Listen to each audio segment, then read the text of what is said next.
Please welcome JFNA's National Campaign Chair, Suzanne Grant.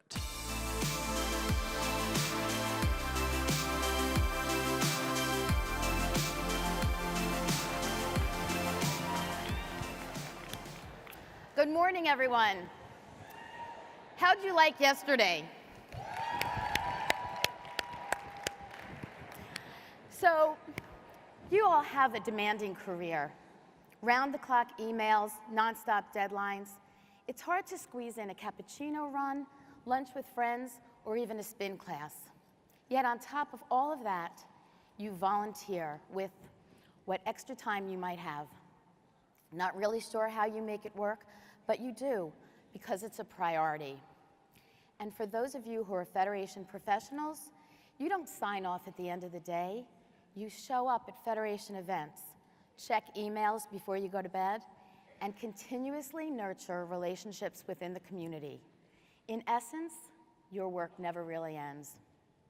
And yet, you're all here because you know that here you'll find 1,400 other women who understand you, are like-minded, and share your values. Indeed, we lift each other up. One woman who understood this well stands out as a shining star and role model, Suzanne Barton of blessed memory, who passed away in May, and it's fitting that we remember her today. Among her numerous accomplishments, Suzanne Barton was the first woman elected president of the Council of Jewish Federations in 1984. And 15 years later, assisted in its merger with the United Jewish Appeal to create what is now known as the Jewish Federations of North America, JFNA. As chair of the National Conference on Soviet Jewry from 1988 to 1992, Mrs. Barton fought for the freedom of Jews in Russia and the Soviet republics. Her well-publicized efforts were influential in a loosening of restrictions against the more than 11,000 Jewish refuseniks. And it's even said that as a direct result of her actions, more than 1.2 million Jews were able to emigrate from the Soviet Union. Suzanne Barton inspired many women to take on major leadership positions. You may have been fortunate enough to have known her or even worked with her, and many of you will remember seeing her speak at this very conference. Truly an inspiration. As National Campaign Chair, I've traveled the world, exploring the history of the Jewish people in various countries, and also learning about the current status of Jews in places like Ukraine, China, Morocco, Brazil, and Argentina. I've seen in each and every country that Federation is there through the JDC, the Jewish Agency, and our ORT, meeting the needs of our people wherever they may be, providing basic necessities to those who are struggling. And then there are the places where we might have thought Judaism could disappear, in cities like Berlin or Budapest, or countries in the former Soviet Union. Yet thanks to our support, we're making it possible for young people to discover their Jewish history and traditions. We are rekindling Jewish life. Within the Federation world, especially within the campaign field, we often talk about dollars raised. Of course we do. That's how we power this incredible work. However, because of the power of endowments like ILOJC and other giving, we are able to distribute 3 times what we raise in the annual campaign.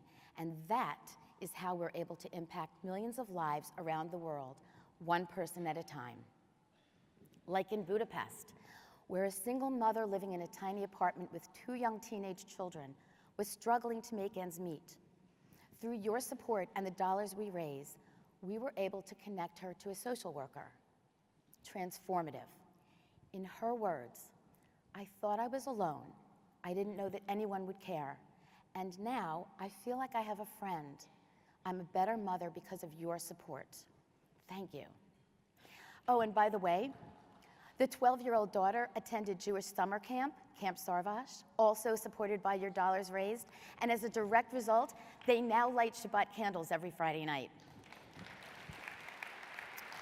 Or in Paris, where 2 summers ago we met with 80 families as they were preparing to make Aliyah. So they have our support if they choose to remain. But if they choose to move to Israel, where they can live Jewishly without fear of walking down the street wearing a kippah, we make that happen also.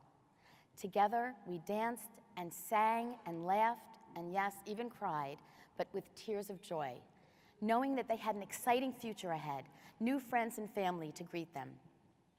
And finally, my favorite memory will always be Bella. Bella, who lives in a 4-story walk-up apartment in Kiev, a former surgeon who at the age of 92 is no longer physically able to leave her home. She would never be able to survive on the government pension of $65 per month. Yet, through our support and the dollars you raise, someone visits Bella daily, bringing her food and medicine and ensuring that she has human contact, warm, friendly human interaction. And when we asked her if she had a message for us to bring back to the wonderful people who make all of this possible, without hesitation, she said, yes. Tell them thank you for your heart. You have a profound impact. As women, you make a decision about a charitable gift, and you influence family members, friends, and others in the community. You embody the meaning of tzedakah, which charges us with restoring balance to the world with our kindness and resources. And to all of you, I say thank you for your support and thank you for your heart.